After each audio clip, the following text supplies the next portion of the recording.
Preferred stocks pays a fixed amount or a fixed rate, most of the time a fixed rate of the initial investment, which makes it similar to bonds. So it's in between equity shares or ordinary share in bond.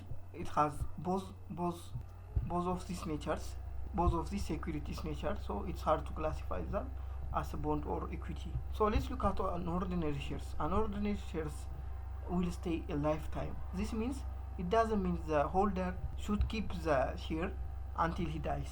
It doesn't mean that, but as long as the company continues, once the shares are issued, probably they might be transferred from one investor to another investor, but they will remain in a lifetime, so they don't have a maturity like bonds. However, if it's bond, once the maturity is reached, the liability will be settled by the issuer and it will end up in a maturity and will not stay for the lifetime like equity shares.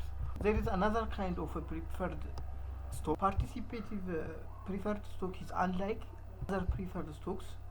It has a return fixed rate or fixed amount. Participative preferred stock might also have a return if the company has a higher profit. Sometimes these participative preferred stockholders might get more profit than this fixed rate amount, unlike other preferred stockholders. As most of the time preferred stockholders will only receive this fixed rate and they don't have voting rights. However, ordinary shares or common stocks have a voting right in the company. I will put the link in the description, or you can click here when I will explain more in the financial management course. There are also redeemable preferred stock and convertible preferred stocks. This kind of preferred stocks are the preferred stocks that holder can convert into cash by selling the share to the company again. So the holder will return this preferred stock to the issuer and take his money back, or he can convert to cash. Convert to cash means he can sell to the company, get his cash again what he has originally invested. So a preferred stock that gives this kind of right for the holder are called a redeemable preferred stocks. A convertible preferred stocks are when a preferred stocks that allows the holder to convert, or it's an option for the holder can convert it to ordinary common stock, means, or to ordinary shares, or to common stocks, any other financial security. This means if the holders exercise this power, we can say that he has already converted his preferred stocks. That's why they are called a convertible preferred stocks. There are kinds of preferred stocks. So ordinary shares or common stock can also be classified as type A, type B, type C.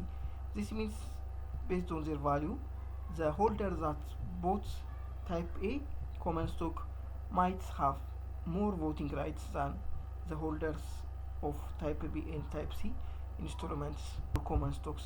This has more value, this has a little bit less value, this has much less value when making a voting right, because common stocks allows the investor to reflect his idea or exercise the option to vote.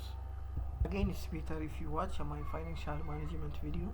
So in equity, what do shareholders might be benefited from having one company's common stock? And investors might be income oriented or capital oriented investors. And income oriented investors are the one who seeks for regular payments like a dividend. However, capital oriented investors are the one who wants to be benefited from the capital appreciation or the share. For example, if the share price was $80 and next year if it becomes $100, they can be benefited from selling that share.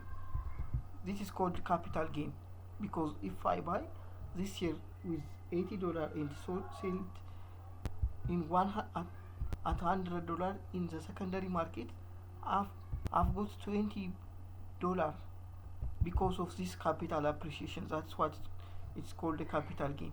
Shareholders also might be benefited from the company. For example, a company might provide a situation where shareholders buy or use the company's product at a discount. When I say discount,